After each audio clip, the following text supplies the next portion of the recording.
Objetivos de Desenvolvimento Sustentável foram instituídos pela Organização das Nações Unidas com a finalidade mundial de acabar com a pobreza, proteger o meio ambiente e o clima, além de garantir que as pessoas em todos os lugares possam desfrutar de paz e de prosperidade. E este é o assunto do artigo 5º de hoje. Saiba quanto o Brasil está engajado para cumprir a Agenda 2030 da ONU e qual a importância desses objetivos. Antes, vamos ver o que diz a nossa Constituição. A Carta Magna diz que todos são iguais por lei, sem distinção de qualquer natureza, garantindo aos brasileiros e aos estrangeiros residentes no país a inviolabilidade do direito à vida, à liberdade, à igualdade, à segurança e à propriedade.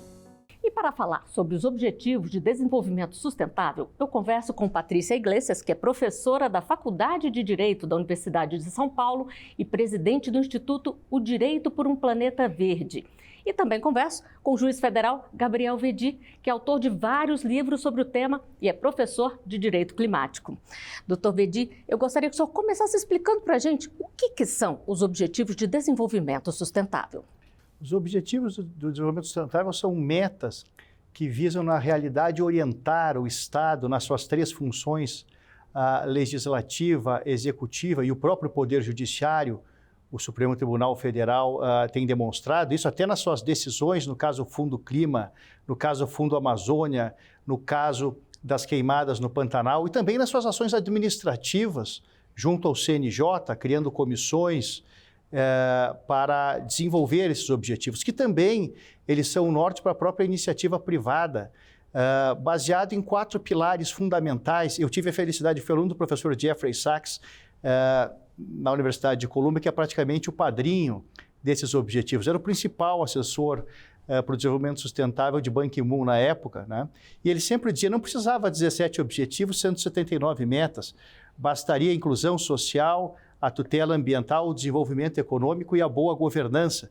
Mas, evidentemente, para que se chegasse a um acordo entre todas as nações, era importante que cada uma colocasse ali a sua contribuição para construir essa Agenda 2030 que precisa ser reformada, porque ela não está, digamos assim, esses objetivos não estão sendo cumpridos, né, ou tendo a executoriedade que se esperava lá em 2015. Eu acompanhei vários debates, tanto quando eu estava pesquisando na Universidade de Colômbia, meu doutorado, e também nas Nações Unidas. E qual a importância desses Objetivos de Desenvolvimento Sustentável, doutora Patrícia? Esses Objetivos de Desenvolvimento Sustentável vêm para substituir os chamados Objetivos do Milênio. Então, eles têm um papel fundamental porque na agenda anterior da ONU era um foco muito no desenvolvimento econômico, vamos dizer assim, dos países. A partir do momento em que a ONU adota os ODS, né, nós resumimos assim, eles vêm de uma forma muito mais ampla, com esse olhar do social, com esse olhar do desenvolvimento econômico e também das questões ambientais. Então, nós temos uma ampliação da agenda, mas que, a meu ver, foi bastante positiva. Então, vamos assistir agora uma reportagem aqui da Rádio TV Justiça sobre sustentabilidade e Agenda 2030. Sustentabilidade é a capacidade de manutenção de um sistema. A expressão em latim sustentare, do qual o termo deriva, significa conservar em bom estado, manter. É um conceito amplo que vai muito além do meio ambiente, engloba também impacto social e economia. A própria Constituição dispõe sobre o direito a um meio ambiente sadio como extensão ao direito à vida, seja pelo aspecto da própria existência física e saúde dos seres humanos, seja quanto à dignidade desta existência medida pela qualidade de vida. Desde 2015 está em vigor a Agenda 2030 para o Desenvolvimento Sustentável, adotada por mais de 190 países, como plano de ação para promover a prosperidade, proteger o planeta e garantir a dignidade e a igualdade entre as pessoas. A adoção desta agenda não deixa dúvidas. A sustentabilidade tornou-se um paradigma do desenvolvimento. Seja pelo meio ambiente, pelo impacto social ou pela economia, ser sustentável é indispensável. É suprir as necessidades do presente sem comprometer as gerações futuras. Doutora Patrícia, fala aí para a gente um pouquinho mais de detalhes sobre essa Agenda 2030. Perfeito. Bem, o primeiro ponto é que a ideia seria cumprir os objetivos até 2030, por isso que nós falamos em Agenda 2030 ou Agenda para 2030. Então, há um monitoramento no cumprimento dos objetivos e nós ainda precisamos avançar bastante. Mas ela toca, por exemplo, na questão da eliminação da pobreza, na questão da educação. É interessante, porque nos objetivos do milênio trazia a ideia de dar educação para todos. Hoje, os objetivos falam em dar educação de qualidade. Então, nós vamos aprofundando aquilo que é necessário. Uma palavrinha que faz toda a diferença. Exato. Né? E que, na verdade, é o necessário para nós termos qualidade de vida, né? Porque todas essas pautas ambientais, inclusive o próprio artigo 225 da Constituição, fala num direito ao meio ambiente equilibrado. Para ter esse direito, eu preciso ter o olhar sobre questões de combate à fome, de igualdade, né? Então, a agenda da igualdade entre gênero também é importante. A questão, por exemplo, da produção e do consumo responsáveis. A própria agenda do clima, que está claramente ali perpassando todas as outras. Nós vimos recentemente quantos eventos extremos, queimadas e os efeitos que eles têm sobre a qualidade de vida das pessoas. Então, é uma agenda muito ampla, mas é uma agenda necessária para que as nossas políticas públicas, de fato, possam contribuir para que as pessoas tenham qualidade de vida. Falando em políticas públicas, doutor Vedi, as diretrizes e as propostas aqui do Brasil, elas estão em sintonia com o que prevê a agenda da ONU? De que forma que isso está acontecendo? A intenção é muito importante. Eu tenho observado ações muito importantes no Poder Judiciário, no Conselho Nacional de Justiça, no Conselho da Justiça Federal e também nos outros poderes, no Poder Legislativo, no Poder Executivo também, no combate ao desmatamento. O IBAMA tem tido uma atuação mais forte nos últimos tempos, já com uma redução de desmatamento importante, em especial para o cumprimento do ODS 13, que me parece muito importante, que se refere justamente a uma ação climática, né? Nós tivemos, a ONU lançou um relatório há poucas semanas, o Emissions Gap Report, né? Que deixa claro que a situação de emergência climática é algo que não é ficção. Isso aí está ocorrendo, ainda que as temperaturas sejam limitadas em 1,5 graus Celsius até o ano de 2100, tendo como marco inicial a Revolução pré-industrial, ainda assim nós não vamos nos escapar de desastres e catástrofes ambientais nas próximas décadas. E ao todo são 17 ODS, né, doutora Patrícia? Isso, são 17, sendo que o último também eu vejo como muito importante porque ele fala das parcerias. Mostra claramente que não é uma agenda que será alcançada somente pelo Poder Executivo ou somente pelo Legislativo, pelo Judiciário ou mesmo pelo setor público versus setor privado. Nós vamos precisar da união de todos, inclusive da academia, dos nossos pensadores do direito e das outras áreas do conhecimento. E nós temos uma pergunta de telespectador. Vamos conferir. Quais são as políticas públicas e iniciativas do governo para alcançar os ODS? Doutor Vedi, o governo já começou a colocar em prática também o que ele pretende? Eu vejo que é necessário ainda, não apenas o governo brasileiro, mas de vários países da América Latina e do mundo, por que não dizer assim, né? Nós temos situações diferentes agora nos Estados Unidos, com a eleição de um presidente que parece ter uma postura um pouco negacionista. É necessário mais ambição climática, né? Ambição climática nessas metas, principalmente o desenvolvimento, eu repito, do ODS 13, né? Uma ação climática. Agora o Brasil deu um passo importante com a criação, por exemplo, agora do mercado de carbono, deve ser aprovado o PL está avançando, deve seguir a sanção do presidente. E os dois instrumentos jurídicos mais eficazes para o combate às mudanças climáticas, a gente observa nas grandes pesquisas que estão acontecendo nos grandes centros, sem dúvida nenhuma, são a criação do mercado de carbono e também a tributação das emissões. São os dois instrumentos jurídicos que deveriam ser aplicados de modo concomitante. No Brasil vai começar o mercado de carbono agora, né? Mas no Canadá já funcionam esses dois instrumentos juntos e já existem dados muito positivos naquele país que podem servir de exemplo para a gente, assim como nos países nórdicos, né? Então, nós temos alguns países a observar ainda. Temos que aprender um pouquinho, mas estamos evoluindo bastante com boa intenção. É bom pegar os bons exemplos e colocar em prática aqui. Só para a gente esclarecer rapidamente, para quem está nos assistindo e não acompanha muito o mercado de carbono, como é que funciona?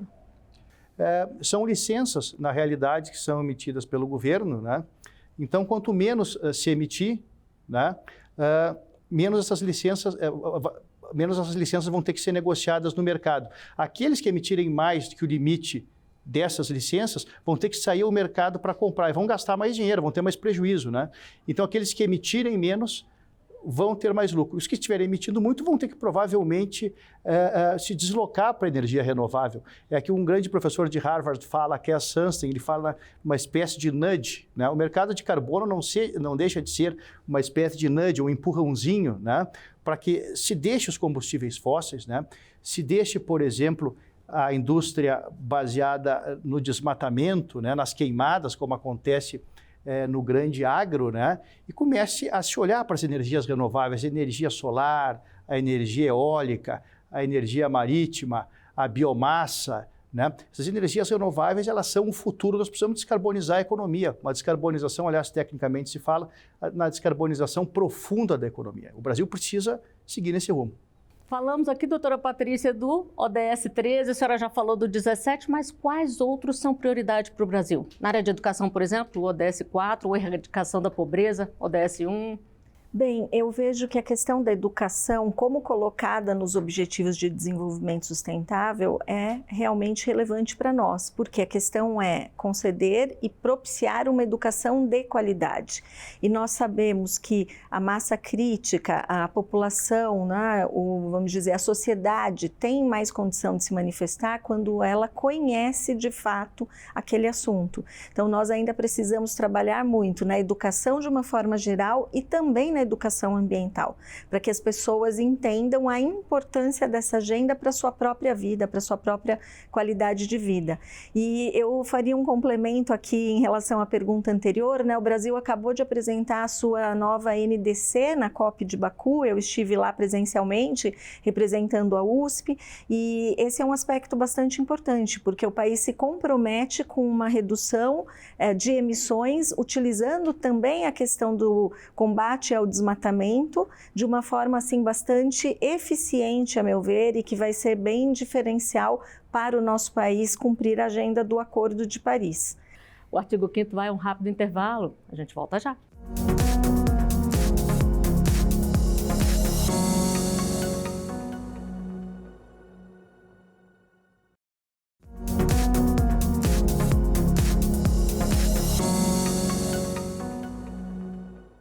O artigo 5º está de volta, hoje falando sobre os Objetivos de Desenvolvimento Sustentável instituídos pela ONU, com a finalidade mundial de acabar com a pobreza, proteger o meio ambiente e o clima, além de garantir que todos possam desfrutar de paz e de prosperidade.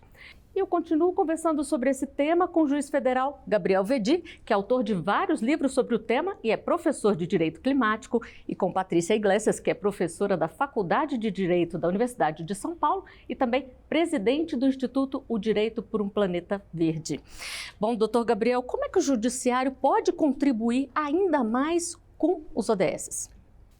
Foi realizada recentemente uma jornada de direito ambiental coordenada pelo ministro Antônio Herman Benjamin, ministro também Paulo Sérgio Domingues, em que se juntaram aqui, eu participei da comissão de juristas, a professora Patrícia também, né? E nós discutimos vários enunciados que visam justamente a implementação dos ODS na parte ambiental, nessa esfera ambiental, que é tão importante para o Brasil, num tempo de desmatamento, de queimadas na Amazônia, queimadas no Pantanal, né? Um tempo de descaso. Então, essa iniciativa é muito importante, debater sobre quais as decisões que serão importantes para o Poder Judiciário para implementar esses objetivos ligados à tutela ambiental do meio ambiente, e não apenas do meio ambiente, também do sistema climático estável. E, doutora Patrícia, a senhora falou aqui que é tudo uma parceria, né? Uma questão de uma grande parceria. Qual o papel, então, da sociedade, das empresas privadas, de que forma que elas podem também contribuir? Bom, hoje as empresas estão muito preocupadas com essa agenda. Basta ver, eu acompanho as COPs há vários anos, eu fui secretária do Meio Ambiente do Estado de São Paulo e cresceu muito o número de empresas que se faz presente nessas conferências do clima, justamente porque a sustentabilidade vista sob o foco social, ambiental e econômico está na agenda das empresas porque ela significa eficiência nos processos produtivos. E claro, a empresa que é mais eficiente terá mais lucro. Então, essa é também uma agenda positiva para o setor privado. As empresas hoje, nós ouvimos muito falar em política ESG, política ambiental, social e de governança corporativa. Esses aspectos, eles vão ser fundamentais também para atender aos objetivos de desenvolvimento sustentável. Isso vale para a sociedade do ponto de vista da atuação de cada pessoa. Então, um dos ODS trata do consumo e da produção responsáveis. Então, não é só a produção, é também o consumo. Será que o consumidor está consciente em relação aos produtos que consome, em relação aos impactos desse produto? Cobrando das empresas também, né? Cobrando também das empresas, escolhendo produtos que vêm de empresas com um compromisso maior do ponto de vista ambiental ou de empresas mais próximas para uma pegada menor do ponto de vista ambiental. Então, cada um de nós tem um papel. Eu gosto dessa fala porque muitas vezes nós pensamos que o problema é do governo ou o problema é da empresa, mas ele também é nosso do ponto de vista da sociedade. Até porque vai afetar todos nós, né? Sem dúvida. E de que forma, doutor Verde, que o Brasil tem monitorado e reportado o cumprimento desses objetivos? Porque já estamos aí com um pezinho quase em 2030, né? Eu vejo pela última COP em Baku e pela COP 30 que vai acontecer aqui no Brasil, né, que o Brasil está se esforçando ao máximo. A gente observa o Ministério do Meio Ambiente, né, e tenta, na verdade, equilibrar esses 4 pilares, né, o pilar ambiental, o pilar econômico, o pilar da inclusão social e o da boa governança. É necessário também que exista um equilíbrio, porque faz parte também dos objetivos do desenvolvimento sustentável o combate à fome, né, ao analfabetismo, né, a conferir às pessoas uma educação de qualidade e aqueles direitos fundamentais que constam no próprio artigo 5º, né, os direitos individuais, os direitos sociais e os direitos fraternais, né, ou de terceira geração ou de novíssima dimensão, como dizia o ministro Celso de Mello, em brilhante decisão de 1995, interpretando o artigo 225 da Constituição Federal, né? Então, eu vejo que é isso, essa implementação dessas regras constitucionais são muito importantes. E existem iniciativas, doutora Patrícia, para ensinar sobre os ODS também nas escolas? Olha, existem nas escolas, eu mesma recentemente estive no estado do Mato Grosso do Sul fazendo uma capacitação em escolas, atendendo a 800 alunos. Então, realmente nós estamos conseguindo inserir essa pauta no âmbito das escolas e no âmbito das universidades, porque se nós formarmos profissionais que levem em conta esses aspectos na atuação, depois nas suas próprias profissões, nós vamos ter um efeito bem positivo. Então, hoje, a Universidade de São Paulo, por exemplo, tem um curso sobre Objetivos de Desenvolvimento Sustentável, que é compartilhado com mais 6 universidades do mundo e que um aluno de graduação pode cursar, vendo o olhar não só do Brasil, mas, por exemplo, da Indonésia ou da Colômbia e outros países também dos Emirados Árabes, em como cumprir essa agenda. Olha que interessante, né? Um intercâmbio. É, muito interessante. Além de um pós-doc em sustentabilidade que nós dirigimos, que é voltado para políticas públicas no âmbito dos Objetivos de Desenvolvimento Sustentável. Então, esses pesquisadores, eles não têm uma preocupação tão grande em publicações de papers, né, como nós falamos, mas sim em encontrar soluções para problemas concretos que vão trazer o cumprimento na prática dos objetivos. Vamos a mais uma pergunta de telespectador. Como funcionam os recursos destinados aos ODS? Doutora Patrícia, existem recursos separados?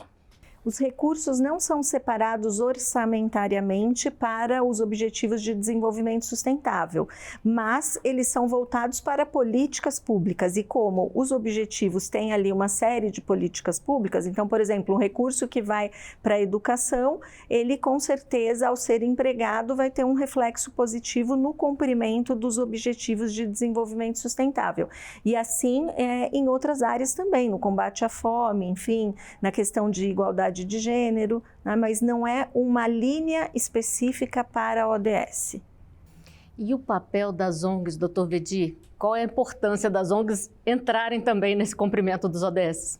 Fundamentais. A gente vê hoje em todo o mundo ONGs ajuizando, inclusive, ações climáticas, chamados litígios climáticos, né, na proteção do sistema climático e também alegando o direito das futuras gerações a terem direito à saúde, a um clima estável, a um meio ambiente equilibrado, né, nessa tutela.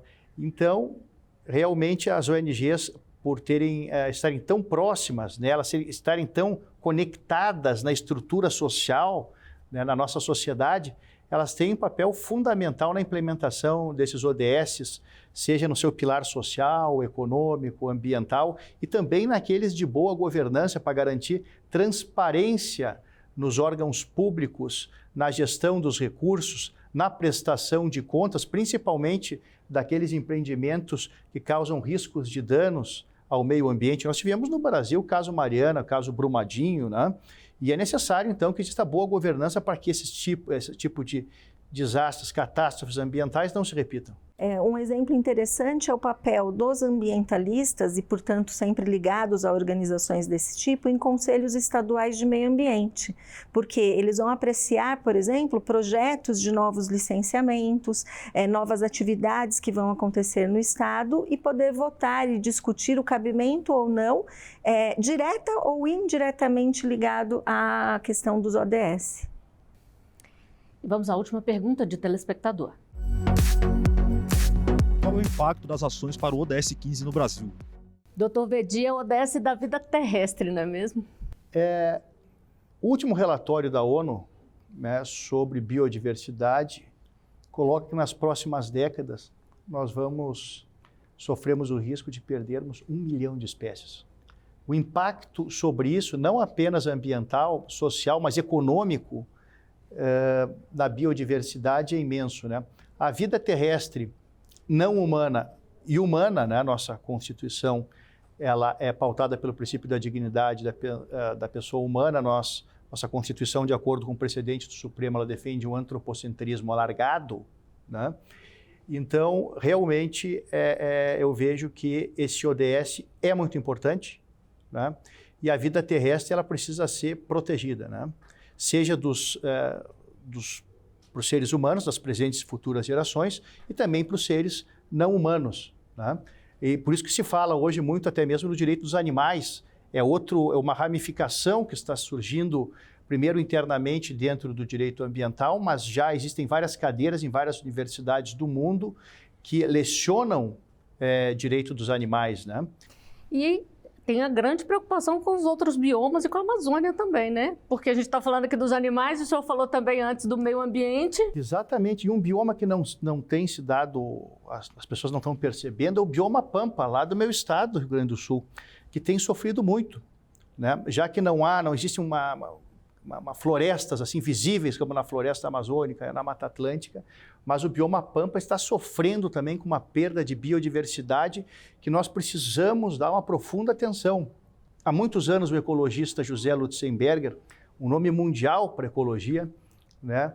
O José Lutzenberger falava sobre a importância do bioma Pampa, que está sofrendo muito com a ampliação dessas lavouras de soja, também desmatamento e outras atividades poluentes. Doutora Patrícia, para a gente encerrar aqui, foi lançado em 2015, já estamos em 2025, Para 2030, quais são os principais desafios, doutora Patrícia, para conseguirmos cumprir a meta? Olha, os desafios são, de fato, alcançar essas metas. Pelo monitoramento que nós temos, ainda estamos distante de alcançar as metas da forma como ali previstas, muito embora nós tenhamos novos mecanismos contribuindo para essa finalidade. A questão da aprovação do mercado de carbono é fundamental, esperamos que possa realmente receber, ser sancionado esse projeto, porque quando se fala em mercado de carbono, em economia de baixo carbono, nós estamos falando também nas soluções baseadas na natureza. Então, aqui entra nesse ODS da vida terrestre e como nós poderemos, em termos práticos, utilizar essas soluções para reduzir, de fato, as emissões e avançar nessa agenda de uma forma bastante ampla. Que é o que a gente espera. Muitíssimo obrigada, doutora Patrícia, doutor Gabriel Veddi, por todos os esclarecimentos aqui no nosso programa. Eu agradeço também a sua companhia. Você pode rever os programas nas nossas redes sociais. Você encontra a gente pelo @Rádio e TV Justiça. Até o próximo artigo 5º. Tchau!